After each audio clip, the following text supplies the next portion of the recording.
Gue habis nonton film. Filmnya ini bukan film-film blockbuster gitu ya, bukan film-film besar. Filmnya ramai di sosial media, tapi yang ngebahas juga nggak semua orang. Cuman gue tertarik terus terang karena yang main Andrew Garfield. I don't balance my work and my life because they're all jumping in the same trampoline. Assalamualaikum. Work-life trampoline. We're still hustling because we love what we do what we love. Pusing tapi bahagia. Carilah pekerjaan yang capeknya membuat kamu bahagia. Gokil. Work-life trampoline, baby. Karena semua yang berhasil gue capai, dimulai dari tempat ini tanggal 28 Desember 2011 ketika gue menggelar stand up comedy special pertama gue, Bhinneka Tunggal Tawa.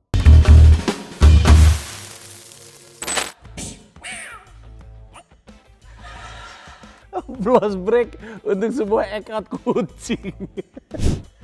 Turun ke bawah berenang, syuah, kabur dari Pulau Komodo. Ada yang gaya punggung, what's up sob? Oh, gue tahu, Jeremy Tetia. Dari mana coba? Tapi lu jarang memberi ilmu lu, memberi waktu lu, memberi tenaga lu, atau uang lu untuk bangsa Indonesia. Gak kena kan? Gue ngerti kenapa Soleh sebel ngeliat gue stand up. Soleh kan sebel ngeliat gue stand up, katanya gue so iye banget nih. Iya, gue juga ngerasa so iye banget.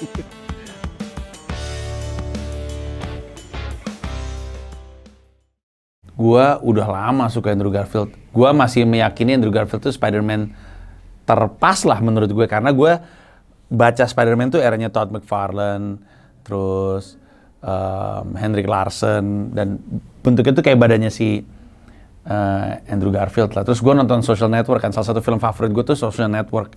Kalau gue ditanya film apa yang cocok untuk dipelajari orang yang lagi mau belajar bikin film, Social Network gue selalu bilang. Dan di situ dia bagus banget. Di Hacksaw Ridge juga dia bagus banget.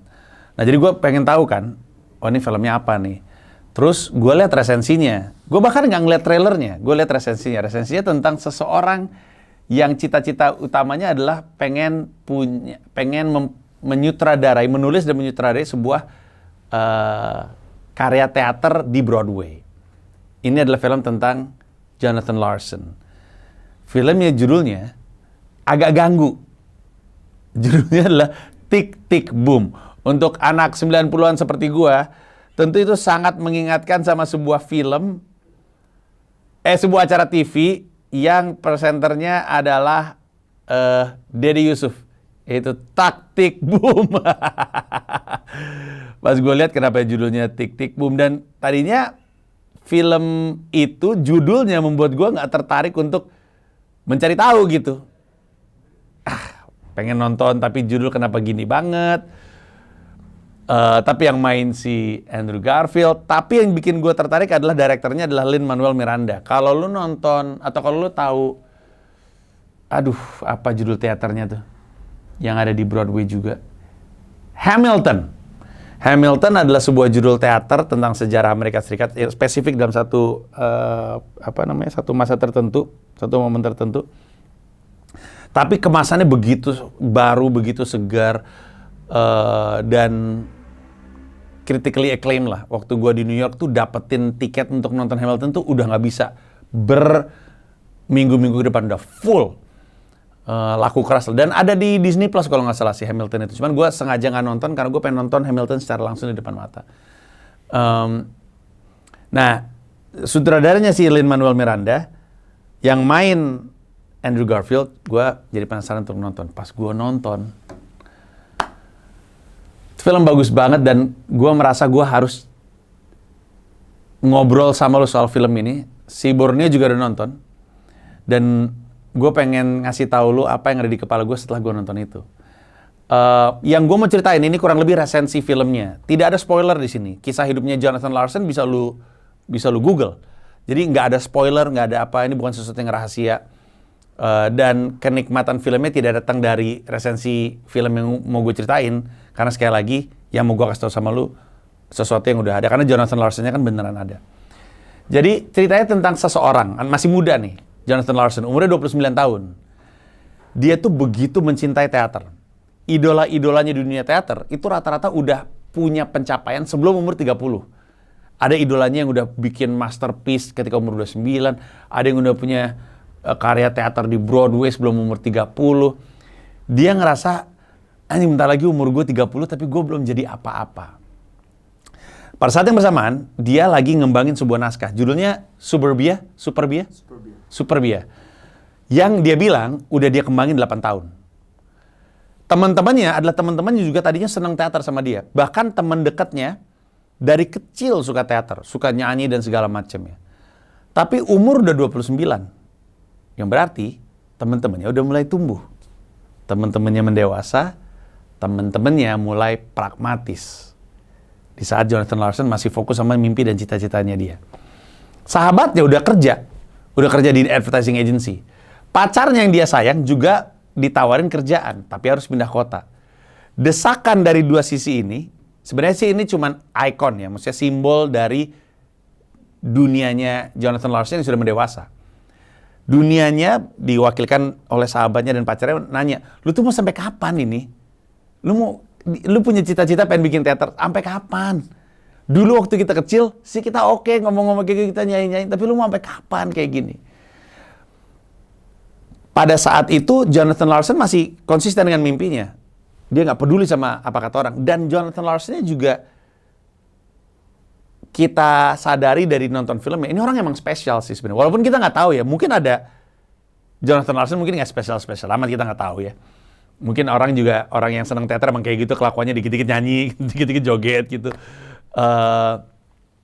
Tapi Jonathan Larson tuh conflicted gitu.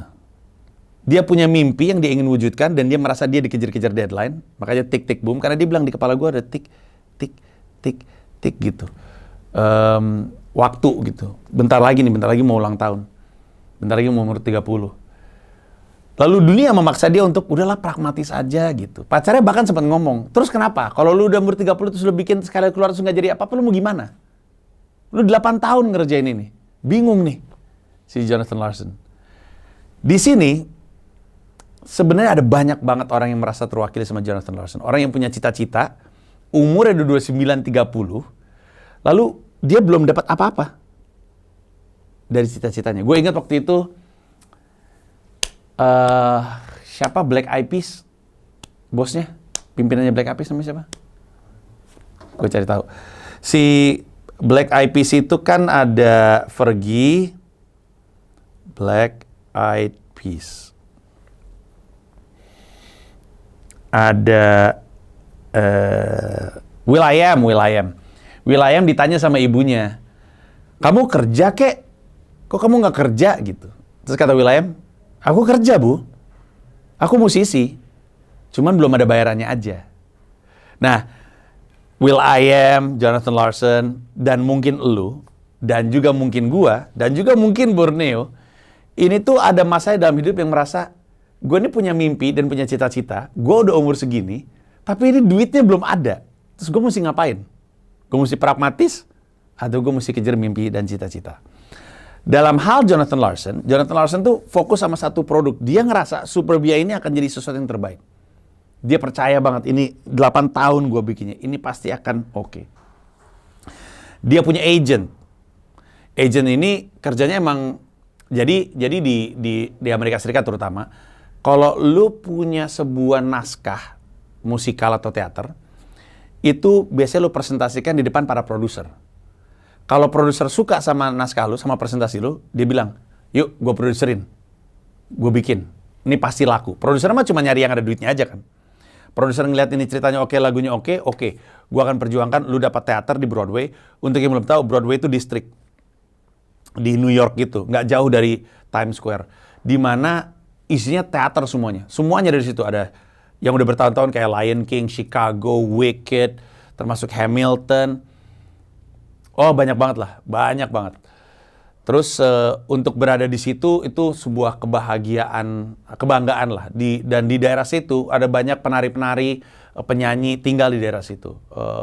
Mengagumkan sekali, mengagumkan. Gua pernah nonton Lion King, pernah nonton Wicked, kagum sama semuanya. Dan itu semua tuh duit gede-gedean yang waktu masa pandemi kasihan banget mereka jadi nggak bisa manggung. Tapi sekarang mereka udah mulai kembali lagi. Nah, hanya yang bagus bisa ada di Broadway, karena di Broadway itu populer sekali. Semua orang tuh pada ke situ untuk nyari teater. Makanya yang bisa untuk ada di Broadway cuman yang bagus aja. Ada istilahnya off Broadway, yang berarti pertunjukan teater tapi di distrik Broadway, yang berarti nggak prime time-nya lah, bukan prime place-nya lah. Jarang ada orang ke sana, tapi bisa bikin pertunjukan. Kalau misalkan lu tidak sekeren itu.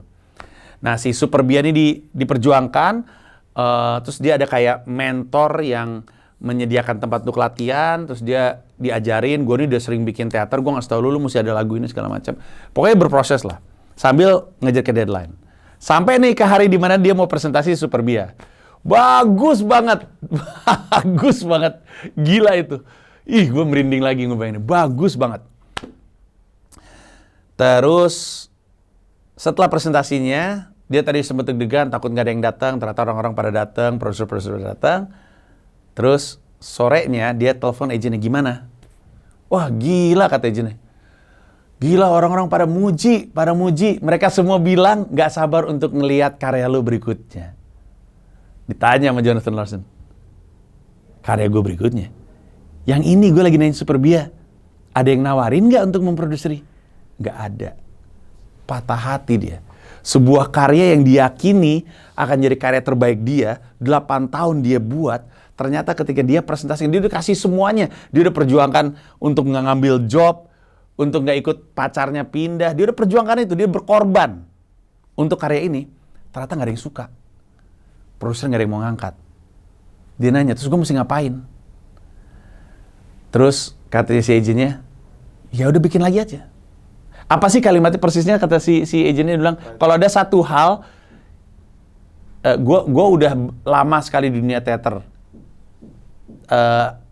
Tolong pertimbangkan masukan gue. Kalau lu mau jadi seseorang di dunia Broadway, lu nulis terus. Bikin lagi dan bikin lagi dan bikin lagi. Orang ini patah hati. Tapi pada akhirnya dia berhasil bikin, si siapa namanya, si agennya bilang, boleh nggak gua ngasih masukan? Lain kali nulis sesuatu yang dekat sama lu. Karena Superbia itu emang rada kompleks. Pemain-pemainnya aja waktu di briefing tuh nggak ngerti cerita tentang apa. Lagunya bagus, tapi nggak ngerti cerita tentang apa. Kompleks banget, ngomongin soal alien dan robot dan segala macamnya. Agennya bilang, lain kali coba bikin sesuatu yang dekat sama lu.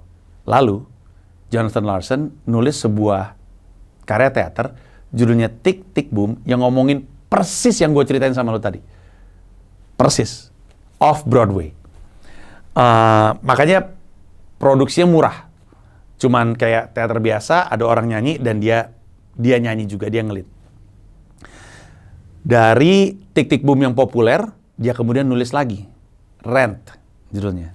Rent ini pada akhirnya jadi karya teater salah satu yang terlama ada di Broadway. Jadi kalau lu ada di Broadway, nggak ada jaminan lu akan selamanya di situ. Kalau lu udah mulai nggak populer, ya lu diganti. Ada masuk lagi judul baru. Emang teater banyak, tapi play yang bagus ya, karya teater yang bagus juga ada banyak. Nah, si Rent itu bukan cuma berhasil masuk ke Broadway District, tapi berhasil jadi salah satu yang terpanjang dalam sejarah Broadway. Dalam sejarah. Yang memproduksi itu adalah Jonathan Larson. Tapi ironisnya, pada hari pertama penayangan perdana Rent, Jonathan Larson meninggal dunia. Di umur 34 apa 35? 35 tahun. 5 tahun berlalu.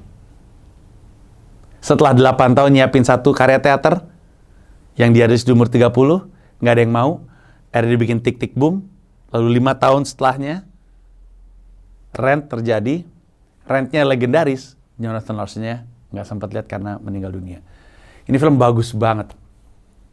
Tapi dari sini gue langsung, lu kalau nonton, tadi Borneo bilang, waktu dia nonton, ada banyak kutipan-kutipan yang kayak, ini adalah hal-hal yang sering gue omongin, sering kami obrolin. Termasuk kayak, mulai dulu aja terus bikin yang lebih baik. Tapi gue pengen narik beberapa sari. Pertama, gue sadar banyak banget orang itu menahan dirinya untuk bikin karya pertama karena dia pengen karya pertamanya itu adalah masterpiece. Termasuk Jonathan Larson. Jonathan Larson percaya karya pertamanya masterpiece. Jangankan Jonathan Larson, lu kalau tanya sama gue, tahun 2011, apa pendapat gue tentang Bhinneka Tunggal Tawa? Gue sebut masterpiece tuh Bhinneka Tunggal Tawa. Sekarang gue geli liatnya. Kalau lu tanya gue tahun 2009 aja, album provokatif, proaktif rap gue itu kayak gimana? Gue anggap album yang keren. Sekarang nggak gue bawain lagu-lagunya.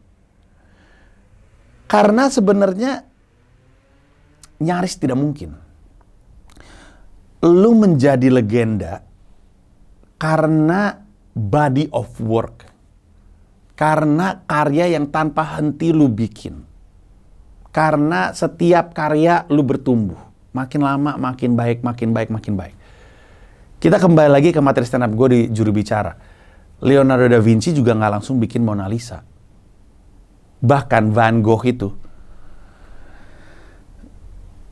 tuh banyak melewati kanvas-kanvas yang lu nggak pernah lihat, yang dia bikin sendiri. Banyak, dia tuh prolific, kerjanya ngelukis mulu, walaupun pada akhirnya setelah dia meninggal jumlahnya jadi ada scarcity, walaupun banyak tapi jumlahnya jadi ada scarcity. Tapi jangan jatuh cinta pada karya pertama lu. Bahkan jangan jatuh cinta pada karya pertama lu dalam gagasan. Sekarang kemudian banyak banget tahu mau bikin spesial tapi nahan diri karena nggak spesial. Padahal yang menjadikan dia spesial tuh bukan gedungnya, bukan konsepnya, tapi karena dia jujur aja datang dari diri lu. Never fall in love with your first idea. Jangan sampai menahan diri lu untuk bikin sesuatu karena lu pikir ini harus jadi masterpiece gitu. Karena nggak mungkin. Jonathan Larson juga akhirnya patah hati. Jonathan Larson juga pada akhirnya tahu bahwa ini ternyata orang nggak suka. Gue waktu dengar pertama kali si agentnya bilang, gila, orang pada ngomongin lu semua. Kan kita yang nontonin, wah gila nih, journey-nya akhirnya nyampe juga nih. Mereka bilang mereka nggak sabar ngeliat karya kamu berikutnya. Gua sama si Jonathan Larson sama bingungnya. Karya berikutnya? Maksudnya apa? Karena gue nggak tahu kisahnya Jonathan Larson kan. Waktu gue nonton tuh gue nggak tahu kisahnya. Maksudnya apa? Ternyata nggak kepake. Gue aja, kayaknya kita lagi nonton, anjing keren banget nih. Yang di presentasi Superbia gitu. Ternyata nggak diambil. Terus kita bingung kan karya macam apa yang kemudian diangkut. Si lagu Rent itu, si karya teater namanya Rent itu, gue udah denger lagunya zaman gue siaran di Bandung. 525,600 minute. Gue udah denger lagu itu zaman gue siaran di Horek FM Bandung. Gue nggak tahu kalau Rent itu teater. Gue pikir itu adalah lagu dari sebuah film. Gue suka banget lagu itu. Sekarang gue baru tahu ternyata itu yang nulis Jonathan Larson. Dan bahkan di Tick Tick Boom ya. Jadi sebenarnya film Tick Tick Boom yang kita tonton itu adalah kayak bentuk film dari teaternya. Persis secara runutan, linear gitu. Dan lagu-lagunya lo mesti denger, bagus banget lagu-lagunya. Bagus banget ya. Sebenarnya yang paling mengagumkan tuh Andrew Garfield-nya ternyata nyanyi sendiri juga. Kita nggak ada yang tahu kalau Andrew Garfield bisa nyanyi. Kalau kan ada Vanessa Hudgens ya. Dia kan emang penyanyi juga kan. Dia juga musical kan. Jadi itu mah kita tahu, tapi mengagumkan. Jadi pertama, jangan jatuh cinta sama karya pertama lo. Kedua,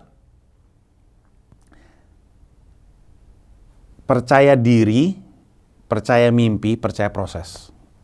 Gue sering banget ngulang-ngulang ini kalau lagi jadi pembicara.